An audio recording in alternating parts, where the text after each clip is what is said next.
The morning Earl Whitfield drove his '58 Ford pickup into Granger, Wisconsin, the temperature had already dropped to 22 degrees, and the sky was the color of old pewter. It was November of 1971, and Earl was not a man who drove into town without a reason. He had feed to price at the co-op and a belt to order for his baler, and he planned to be home before noon. He had potatoes to store and a south field fence that needed one more post before the ground froze solid. He did not plan on stopping at the John Deere dealership on Route 9.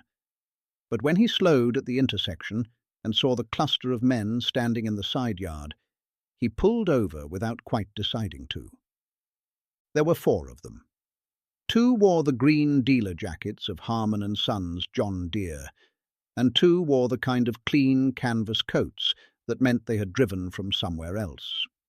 Madison, maybe, or Milwaukee. They were standing around something large and rust-covered that sat on a flatbed trailer backed against the fence. Earl leaned forward over his steering wheel and looked. Then he turned off his engine and got out. The machine on the trailer was a Hart Parr 3060. He knew it the moment he saw the shape of the hood and the 2 massive rear wheels, each one taller than the men standing beside it. It was the 1916 model, the oil pull type, with the cooling tower rising from the front like a short chimney, dark with rust but unmistakably intact. The steel wheels had lost most of their lugs. The seat was gone. The canopy frame was bent at an angle that suggested something heavy had fallen across it at some point in the past 30 years. The exposed engine block was the color of a dried bloodstain. Earl crossed the road. One of the men in the canvas coats was speaking and writing on a clipboard as Earl approached. He caught the tail end of what was being said. Not worth the trailer cost to move it anywhere useful. The block's cracked on the left side, the magneto's gone, the carburetor's seized into something that isn't recognizable as a carburetor anymore. You'd spend more getting it to run than you'd ever recover from it. Best outcome is scrap weight. He flipped a page on his clipboard. Somebody get the weight on this thing. We'll price the steel. Earl stopped at the edge of the group. Where'd it come from? The man with the clipboard looked up. He was perhaps 40, well-shaved, wearing glasses with thin metal frames. He looked at Earl the way a man looks at someone who has walked into the wrong room. Old Stenner place, out past the county road, estate sale.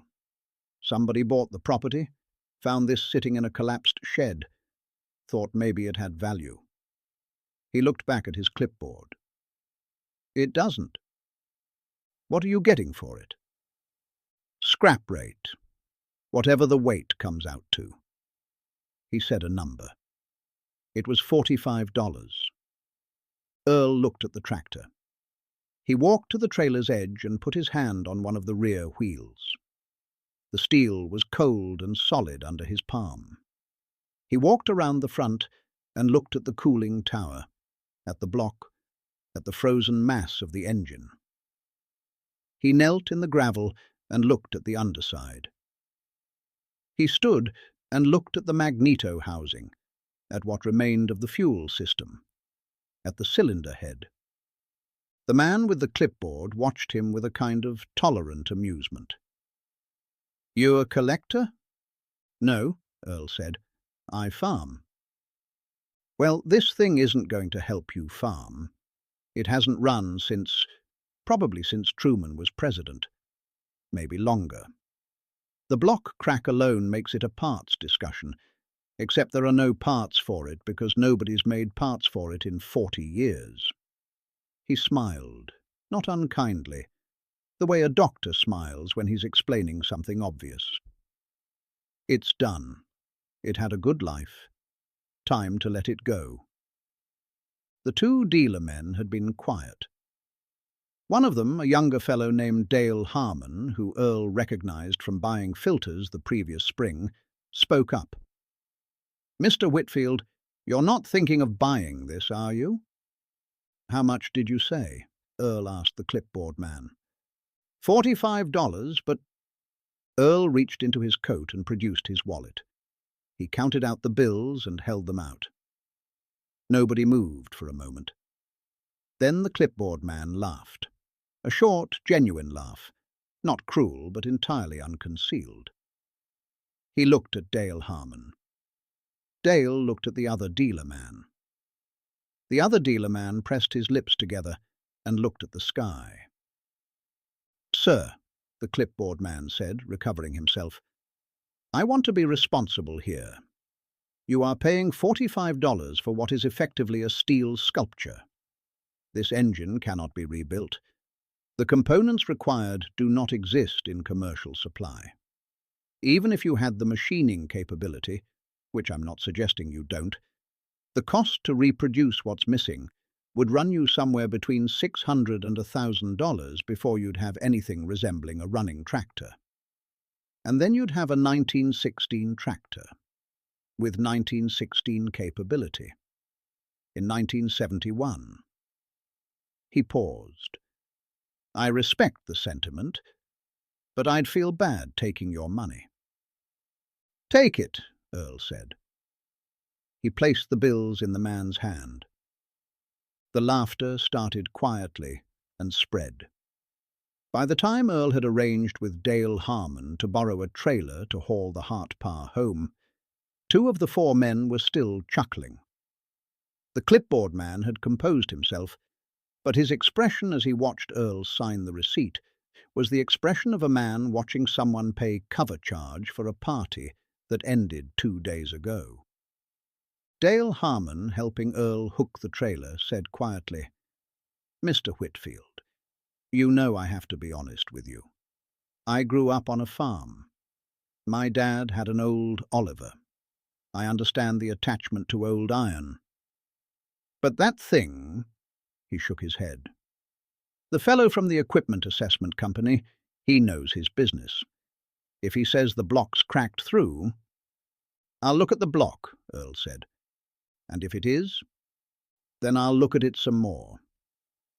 He drove home with the Hart Parr on the trailer behind him, the great rusted machine riding silent and motionless through the Wisconsin morning, past frozen fields and leafless oaks, past the co-op he never stopped at, and the hardware store he would visit later. His wife, Helen, was at the kitchen window when he pulled in. She came to the door and stood on the step, looking at the trailer. Then she looked at Earl. "I see you didn't get the belt for the baler," she said. "I'll get it next week." She was quiet for a moment. "That is the ugliest thing I've ever seen." "It won't always be," Earl said. He was 53 years old. He had farmed the Whitfield land outside Granger for 31 years, since he was 22, and his father handed him the deed before the cancer finished what it had started. The farm was 140 acres. Good ground mostly, with a creek running the northwest edge and a woodlot at the back that Earl had thinned carefully over 2 decades. He raised corn and soybeans and kept 12 beef cattle on the south pasture. He was not a complicated man and did not try to appear to be one. He drove the same pickup for 11 years. He wore the same 3 work coats in rotation through every winter. He was known at the co-op as a man who asked specific questions and did not talk around the answer he was looking for. What the men at the John Deere yard did not know, and had not asked, was what Earl Whitfield knew about old machines. What he knew he had learned the way most deep knowledge is learned, not in school and not from books, but from necessity, sharp enough to cut. In the winter of 1948, when Earl was 29 years old, his primary tractor, a 1940 farm-all, threw a rod through the block in the middle of January. The ground was frozen. He had 200 bushels of corn in the crib that needed moving before he could clear space for the livestock shelter he was building. He had no money for a repair and no money for a different machine. The nearest dealer was 40 miles on roads that were packed ice from December through March. He spent 8 days in an unheated shed with the engine block, a set of machinist's tools he barely knew how to use, and a library of 3 repair manuals that covered machines twice as modern as the one he had. He made mistakes. He made the same mistake twice. On the 9th day the farm all ran, imperfectly but completely, and it ran for 4 more years after that. By the end of those 8 days he understood the farm all not as a collection of parts, but as a system of causes. Every piece existed to do something specific, and when you understood what each piece was trying to do, the question of how to fix it stopped being mysterious. He had carried that understanding through every machine he touched for the next 23 years. He did not tell people about it. It was not the kind of thing that came up in conversation. He spent the first week simply cleaning the Hart Parr. He did not attempt to assess it until the rust and the grime and the compacted decades were off the surfaces he needed to see. He worked with wire brushes and kerosene and patience. Helen brought coffee to the barn door at 10 and at 2, and did not ask questions. By the end of the first week, the tractor was still ugly, but it was clean ugly, and Earl could see what he was actually dealing with. The block crack the clipboard man had described was real, but it was not what the man had implied. It ran along the upper left face of the block, horizontal, perhaps 4 inches long. It had not propagated to the cylinder walls. Earl had seen worse. In 1953, he had welded a crack in the block of a neighbour's Minneapolis Moline that was twice as long and in a worse position, and that tractor had run for 6 years after. Block welding was not delicate work, but it was knowable work, and Earl knew it. The magneto was gone entirely. Housing present, internals not. He wrote to 3 suppliers in December and found a rebuilt unit in Iowa that had been pulled from a 1918 Hart Parr and was compatible. It cost him $22, including shipping. He drove to a machine shop in Beloit in January and had a sleeve made for 1 cylinder where the wall had worn past useful tolerance. The machinist, an older man named Roy, who had worked on everything from farm-alls to combines for 40 years, looked at the cylinder Earl brought in and said nothing for a long moment. Then he said, "Hart Parr 3060? 1916, Earl said. Haven't seen one of these in 15 years. He turned the cylinder slowly. I can sleeve it. You know what you're doing with this thing? Working on it, Earl said. The carburetor took the longest. What Earl had was not a carburetor so much as a solid formation that had once been a carburetor, every orifice and passage blocked by decades of stale fuel residue, varnish and rust. He soaked it for 2 weeks in a solvent he mixed himself. He used a set of numbered drill bits to clear the passages one by one, checking each against the diagram in a Hart Parr service bulletin he had written to the Iowa Machinery Museum to obtain. He rebuilt the float assembly from components he sourced from 2 different suppliers across 3 weeks of correspondence. By the time he was done with the carburetor, he understood it the way a surgeon understands an organ, not just its function, but its particular character, the specific ways it could fail, and the specific ways it could be coaxed back. The ignition system required new wiring, which Earl ran himself. The fuel system needed a new sediment bowl and a replaced section of copper line. The cooling tower, the distinctive radiator that gave the oil pull its character, needed sealing at 2 points where the metal had separated at old seams. Earl soldered these himself with a torch on a cold February afternoon, the barn heated to working temperature by the kerosene heater he had run continuously since December. By mid-March of 1972, he had spent $112 on parts and materials, not counting his time.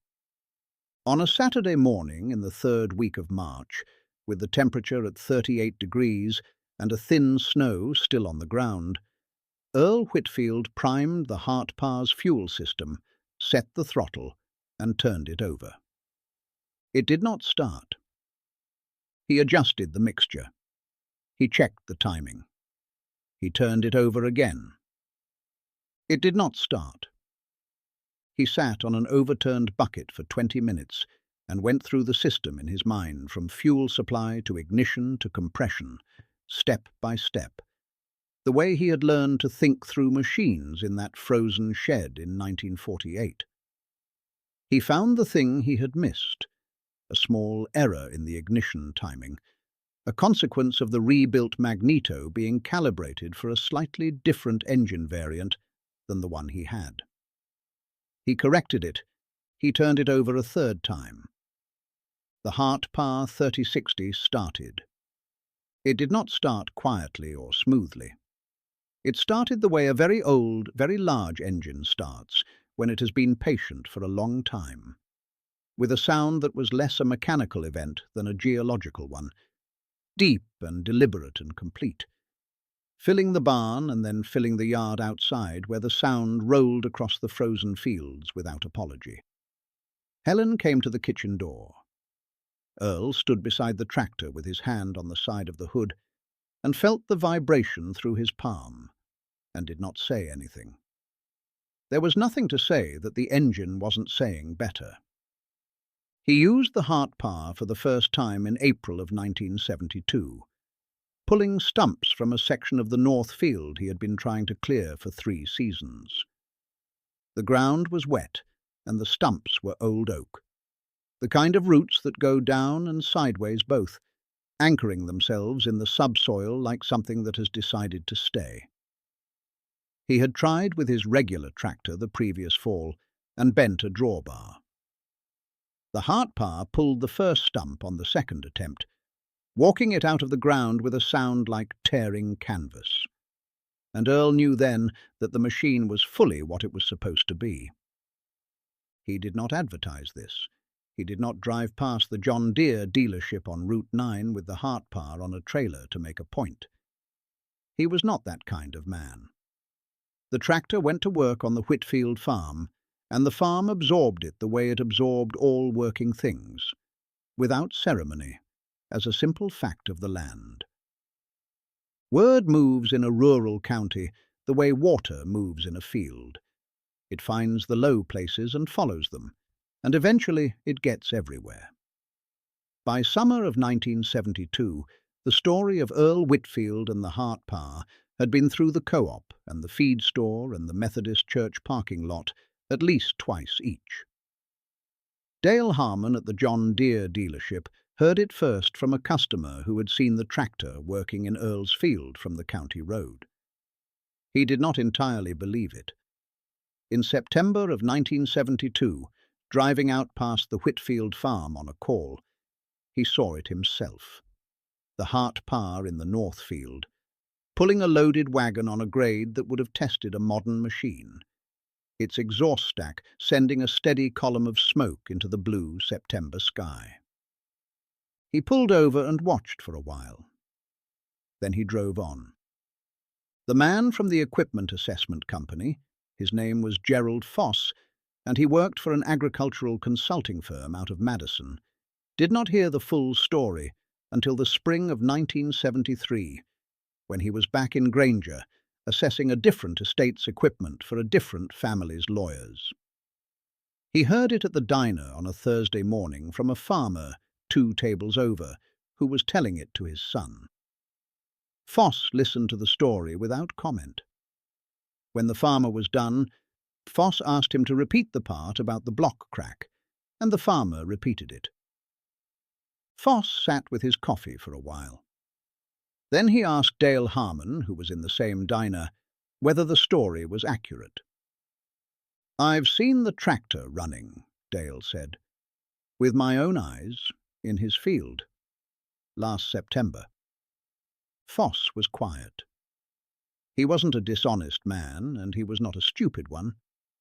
He had made an assessment based on what he knew and what he had seen, and his assessment had been wrong in a specific way.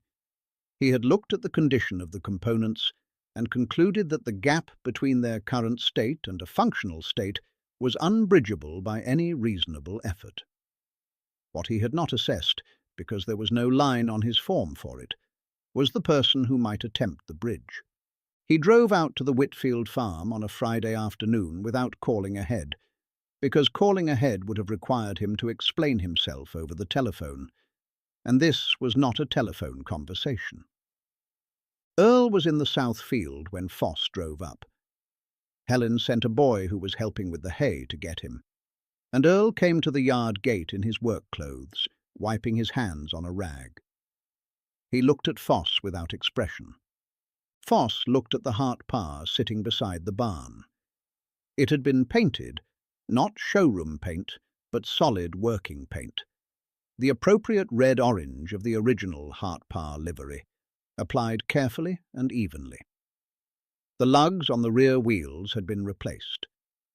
A new seat sat where no seat had been. "It runs," Foss said. It was not quite a question. "Every day I need it to," Earl said. Foss looked at the tractor for another moment. "I said it couldn't be done." "I know what you said." "I was wrong." He said it plainly, without softening it.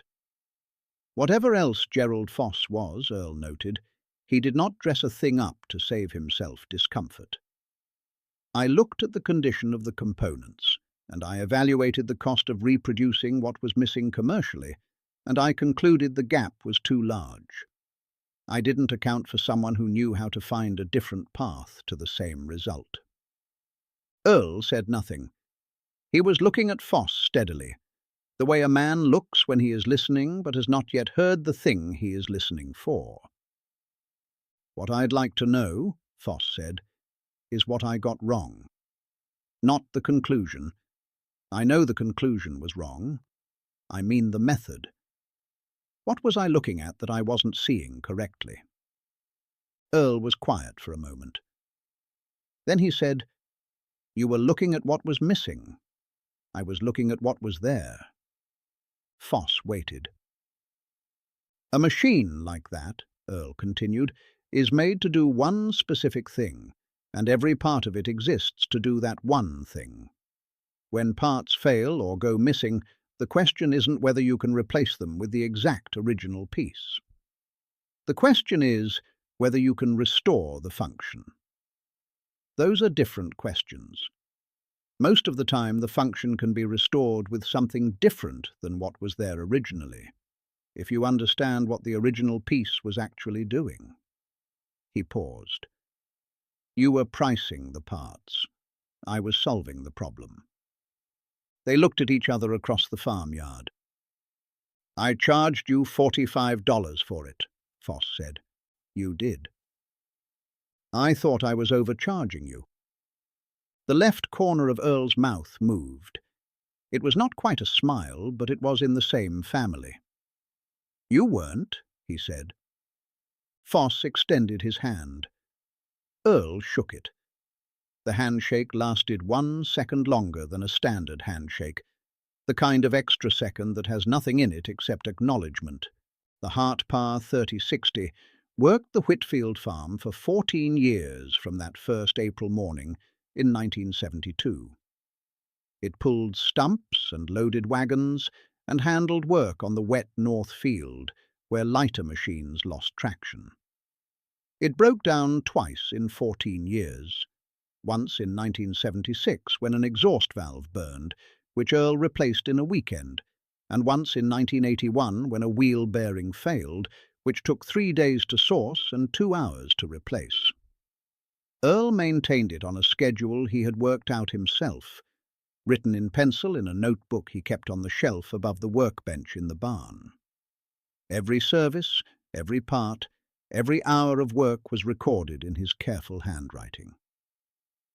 Gerald Foss drove past the Whitfield farm on Route 9 twice a year for the next decade, on his way to and from other assessments in the county. He made it a point to glance across the field when he went by. For 8 of those years he saw the Hart Parr working. He never stopped again. There was nothing more to say, and he was not a man who talked for the sake of talking. But he did not look away when he drove past. He told the story once, at a conference in Milwaukee in 1978, to a room of equipment assessors and agricultural consultants. He told it factually and without embellishment, including the part where he was wrong and why. He used it to make a specific point about the limits of parts-based assessment versus function-based assessment. 3 people in the room wrote notes. One of them was a young woman from the University of Wisconsin Extension Service, who would go on to teach agricultural equipment assessment for 20 years and would use the same story in her 3rd lecture every semester. Dale Harmon kept a photograph of the Hart Parr that he had taken himself with a Kodak Instamatic in September of 1972, standing on the shoulder of the county road with the tractor small in the distance against the blue sky. He kept it tacked to the board behind his service counter. When people asked about it, he told them the story. He told it accurately, including the part where he had gently tried to discourage Earl from buying the tractor. He did not try to make himself look better in the retelling. He was not that kind of man either, and he had learned something from Earl about not being that kind of man. The Hart Parr ran for the last time in the fall of 1985. Earl was 67 years old. He had been dealing with a hip that needed replacing and had finally, after 2 years of Helen's patient argument, agreed to reduce the heaviest field work. He parked the tractor in the barn in October and spent a Saturday afternoon going over every system, checking, adjusting, servicing, leaving it in the condition it would need to be in when it next ran.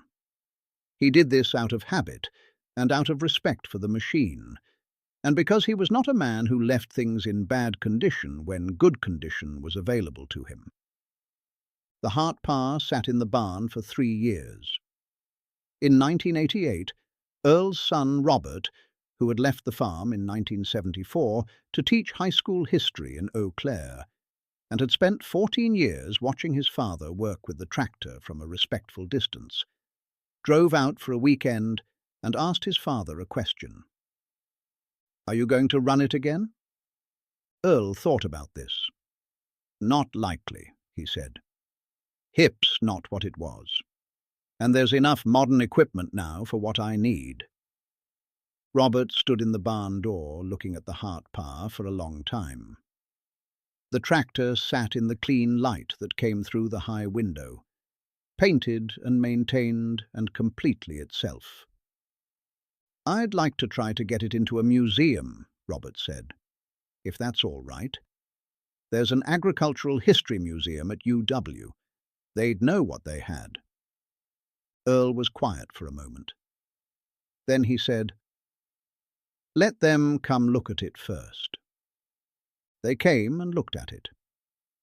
The curator, a careful, precise man who knew old iron the way Earl knew it, walked around the Hart Parr for 20 minutes without speaking.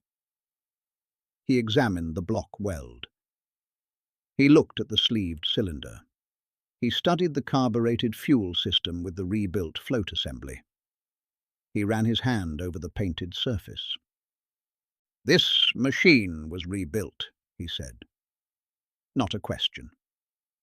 "From what those men described as scrap," Robert said, "by one man, over one winter."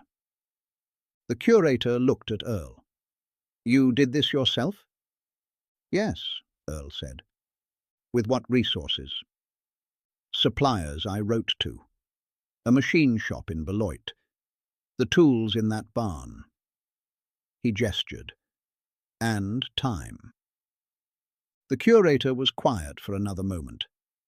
Then he said, "This is one of perhaps 12 to 15 surviving operational Hart Parr 3060 tractors in the country. The others are either static displays or incomplete. A fully operational, verified running example with documented restoration history is... He stopped. He was choosing his words with the care of someone who does not often run short of them. This is significant. Earl looked at the tractor. He had looked at it for 17 years, from the morning he first cleaned the rust from its surfaces to the last time he serviced it in October of 1985. He had looked at it in every light and every season. He knew every weld and every replaced part, and every surface he had painted with his own hand. "It's a good machine," he said. It was always a good machine. It just needed someone to remember that. The Hart Parr 3060 was transferred to the University of Wisconsin Agricultural History Collection in the spring of 1989, transported on a flatbed trailer while Earl and Helen watched from the farm gate. The museum ran it under its own power twice a year at demonstration events. It ran without difficulty. Earl attended one of these demonstrations in 1991, his last year before the hip made long travel difficult. He stood at the rope barrier with a few hundred other people and watched the tractor move under its own power around the demonstration track, its exhaust stack sending up its deliberate column of smoke, its great wheels turning with the same unhurried authority they had carried through 14 Wisconsin seasons. Nobody in the crowd knew who he was. He did not try to tell them. He watched until the demonstration was finished, and then he walked back to Robert's car, and they drove home. The tag on the museum display read, Hart Parr 3060, manufactured 1916. Restored and operated 1972 to 1985 by Earl Whitfield, Granger, Wisconsin. Acquired 1971 for $45. Restoration cost $134.